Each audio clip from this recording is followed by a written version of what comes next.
gaining weight right now.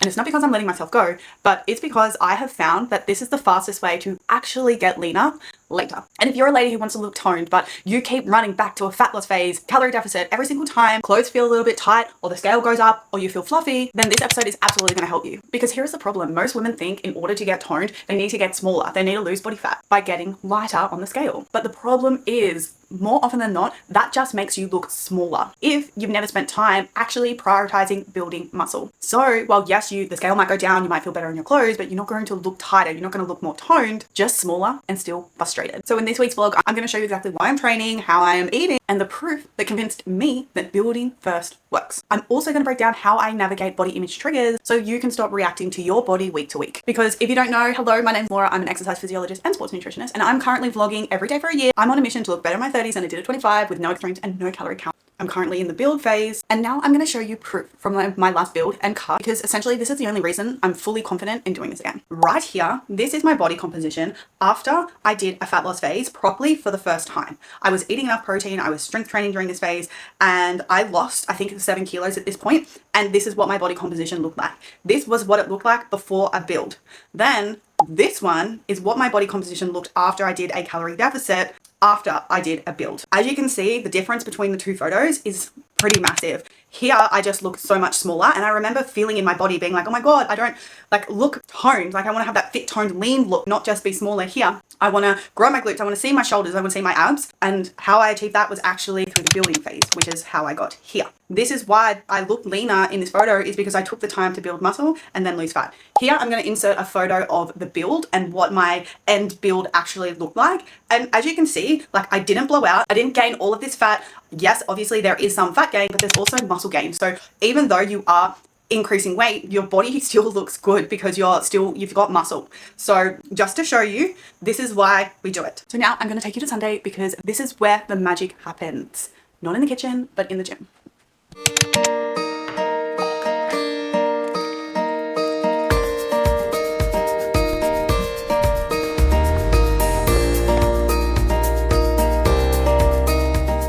Good morning, you guys. Happy Sunday. It's 6:15. Got to the gym and we're about to train a full body together. Yesterday I absolutely smashed my lower body with reverse deficit lunges on the Smith machine and hip thrusts. So today it's more of an accessories focus. Today, because I'm so sore, like if I smashed myself with like back squats or deadlifts, I wouldn't be able to do it. So it's more machine based, which is in alignment with my current goal right now, which is building muscle. Intentional, my muscle connection, training close to failure, and progressive overload. They're the things that I'm really thinking about when I'm in the gym. So for my warm-up, I'm not doing any cardio, things like that, mobilities and foam rolling. Then I just do 2 warm-up sets of my first 2 exercises, super light. That way I'm working the range of motion that I'm about to. So 5 sets in total, 2 easy, then into the working weight. That way my body's ready, it's primed for the movement that I'm about to do. It's crazy to think like how far I've come with my mindset around training. Last night I went over to my friend's house and we ate snacks. Probably more snacks than I probably should have, but that's okay. A version of me would have been like, holy shit, I have to punish myself today. I have to burn that off. Like I remember when I used to get up and I used to smash out. I'd go for a run before I'd head to the gym before a 12-hour day at work. Just like crazy what I used to do. And it's so crazy, like I move way less now than I ever have before. I eat more and I look better. So it's just like, oh my God, I can't believe I spent so long struggling. You need those calories in order to put muscle mass on. So it's really important that you're not burning off, and you don't have to earn your food either, because most of the calories that we burn in a day are from at rest. Our basal metabolic rate, our metabolism say, burns the most, which for a lot of women is sitting between 1400 and 1200. So eating below that, like for me, eating below 1400 calories is not even covering my basic human needs. So of course I didn't have a period, it's so wrong. Low calories is not best, and burning off your calories. So once I changed my mindset to strength training and getting stronger was when everything changed. When I started building muscle, everything changed. I look better. I feel stronger, I'm more capable. My hormones are in balance, except for my 42 bloody length period. I don't know what that was about, but up until then, it's been like perfect. So yeah, we don't need to burn our calories, you guys. We need to get strong. Alright, next exercise, cable abductions. Low-key hate these, but let's go. Straps. I think these are super, not light, but just like, sorry, let's put them on this.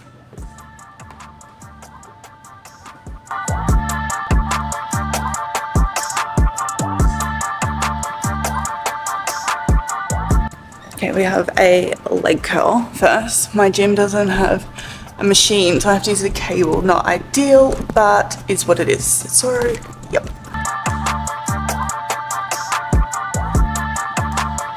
Okay, that exercise is done. We're going on to a chest press now. So again, as it's my first upper body exercise, I will do some warm-up sets into my weapon sets. So, starting off just really super light.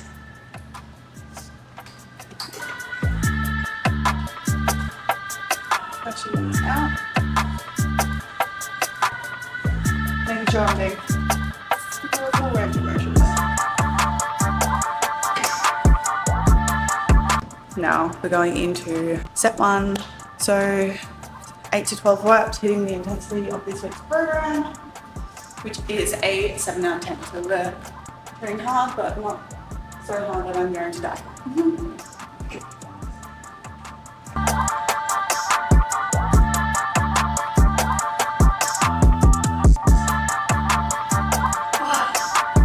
So then I probably would have been able to do probably maximum 2 to 3 more. So that's when I know I'm training at a good intensity.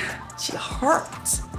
Yeah, for a long time I always thought that strength training was boring and that HIIT training was better because you're like feel like you're dying, and I thought that was the measure of success. So I thought you had to die, I thought you had to burn lots of calories, but it's because I wasn't strength training properly. Like I wasn't lifting heavy enough, I wasn't pushing my muscles close to failure.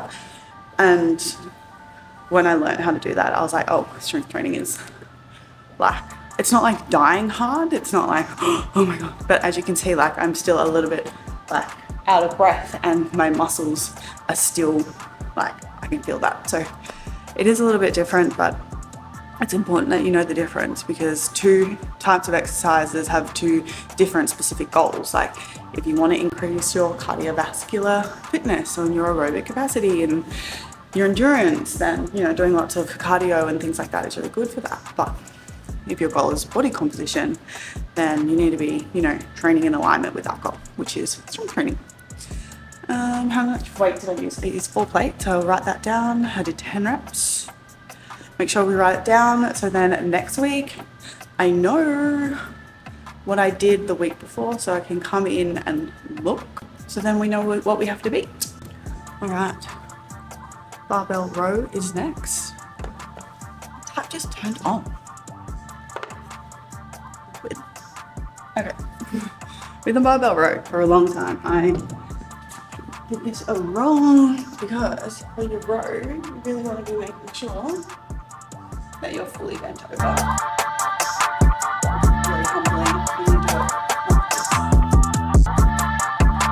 Really focusing on opening up your chest and drawing your shoulder blades together.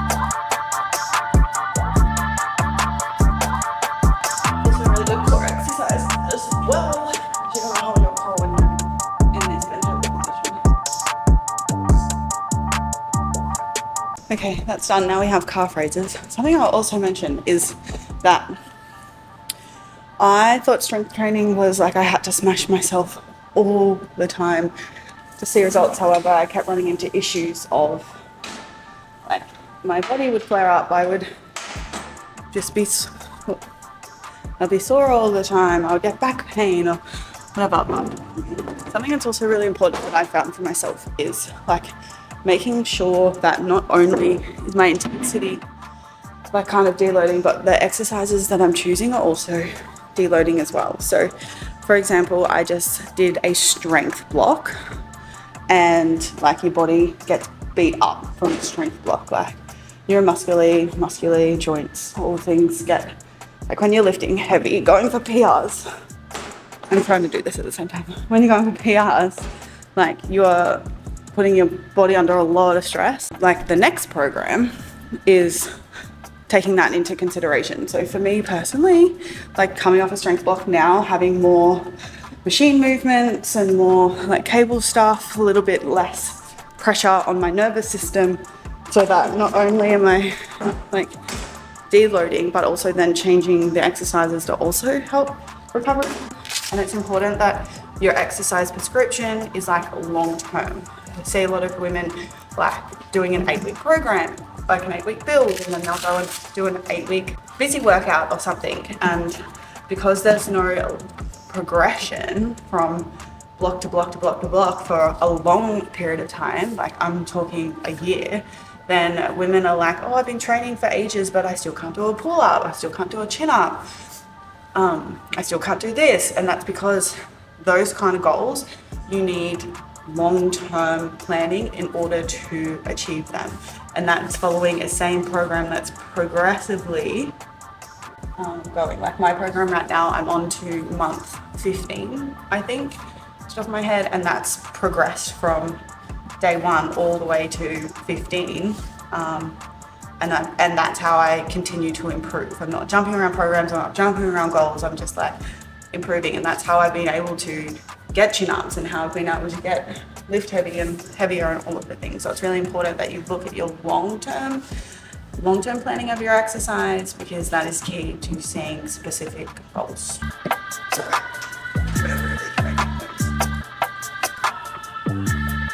guys, let me know in the comments below if you like this style of content, like a bit behind the scenes, a little bit of education, chatty, a little bit into my life. I would love to know, because essentially I'm like new to this YouTube thing. So I'm just pretty much testing out some formats. So would love to know what you guys love to see, what you want to see more of. I saw someone in the comments saying that they want to see the recipes that I'm actually using, so I've been making an effort to show you guys those when I am making it.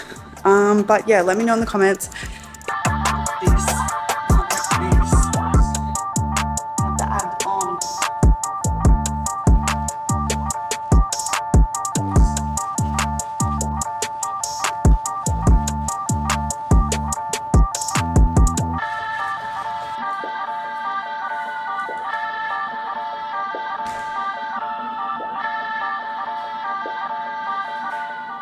Am I gonna regret that sauna? Maybe. Anyway, I'm having breakfast. This is something that I always pack with me. Almond butter, oats, protein powder, water, mango, frozen mango. And then my cutlery, bring this everywhere with me. It's just such an easy go-to brekkie. Now I'm just gonna sit down and do some work.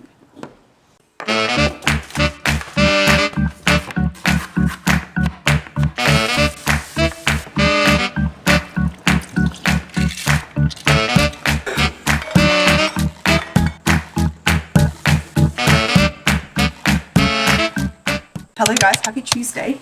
So I thought I would just break down exactly what I'm eating right now to show you, if you're someone who thinks they're eating too much, I'm going to show you how much I'm eating to prove to you guys that you can, when you are training hard and you're very active, it's like you need a fuel for that. So to give you a bit of a rundown, as you already saw, we meal prepped this together, which is the lasagna soup. This is my dinner. I've been having that. Super well balanced, carbs, fats, protein, fiber, all the things that we think about. That's dinner. This is what lunch looks like. So under there is like 50 grams of raw rice. Then we've got pumpkin, chicken, broccolini, and then coconut cream as the sauce. So that is my lunch. And then brekkie, I've been rotating between, if you've been following along, then I eat a mango smoothie bowl a lot of the time, but on the other days, I will have an oat bowl. So this will also have almond butter, raspberries, oats, protein powder, yogurt, the vibe. Then as my snacks, what I've been doing is one sweet, one savory. So I've been cooking up this is one piece of like a bacon and egg slice. So yum. A protein ball that I made, something sweet. I have 2 pieces of fruit, or like 1 piece of fruit, but 2 small nectarines. I have an oat flat white in the morning, and then I have 2 rows of chocolate. this is just a normal day of eating. Like this is what I'm eating, what I've been eating, this much food. Then if I have a training day, I will also add on top of that. So I have been having an English mushroom with honey or a piece of toast with peanut butter 30 minutes before I train. So the reason why I show you this is just to give you a bit of an idea of how much I'm eating. Across the day, there is more than 120 grams of protein. It's evenly distributed throughout the day. So each of my main meals all have at least 35 grams of protein, if not a little bit more, and then a little bit throughout snacks. 5 years ago, if you told me that that's what I was eating, there is no way that I would have believed you, because for so long I was just like so terrified of food. So if you're someone who's struggling, who wants to build muscle, but your body image keeps getting triggered because you're eating more, I feel you. I do. I remember going through this the first time and it was really hard. I remember there was this one pair of shorts that I would put on every single time, and if they were loose, I would be like, yes, I'm thriving. If they were tight, I was spiraling. I was calling myself fat. I was just wanting to restrict and run back to a calorie deficit, because essentially what's happening when our body image gets triggered is that it's triggering the part of us that doesn't feel good enough unless we're in a certain size body, and that's for me. So in order to help me move through that, what I did was learn how to reframe my body image triggers. First of all, be aware of them, what was setting it off and why. So for me, the pair of shorts were setting it off because I was making it mean that I was fat, that I was not doing good enough, that I was failing essentially. So what I had to do was reframe that, and reframe that shorts feeling tight on my body are just shorts feeling tight. It doesn't mean that I'm failing. It doesn't mean that I'm fat. It doesn't mean anything. All it means is that my pants are tight. Because essentially, in order to build muscle, you need to eat more, and your body will change. And there has to be a moment of acceptance and being able to push through that. And instead of making it mean that I was failing, what I was able to do was reframe it to, I'm building muscle, I'm getting stronger, I'm working on my health, I'm fueling my body properly. And over time, eventually the trigger fizzled out because I was actually able to make it mean something else. It was difficult. I had to do it like a lot of times to remind myself that clothes fitting tight is not a bad thing. Clothes changing is not a bad thing. It means change is happening, and change is good. So if you're struggling with, eating more, clothes fitting differently, or just, scared that you're going to undo progress, you have to remember this. Is gaining weight is not necessarily a bad thing when you're doing it intentionally and you're doing it with fueling your body properly and just eating a little bit more than your maintenance calories. We have to reframe the conversation of weight gain is bad, because weight gain is where we get strong. Weight gain is how we lift heavier. Weight gain is how we build muscle, and muscle is the thing that makes us in the end look really good, but also helps us boost our metabolism, lowers the risk of chronic disease, improves our joints, and strengthens our bones. And this is what I'm thinking about. It's like, do I want to be 85 and have osteoporosis where my bones will just break? Or do I want to be strong, fit, and, have good posture? Then I pick the latter. So gaining weight in order to achieve those things actually doesn't seem so bad. So I really hope this episode has helped put things into perspective in terms of eating, training, building muscle, all of the things. Let me know what you think in the comments below. I'd love to hear from you guys. Thank you for being here, and I'll see you guys in the next episode. Bye.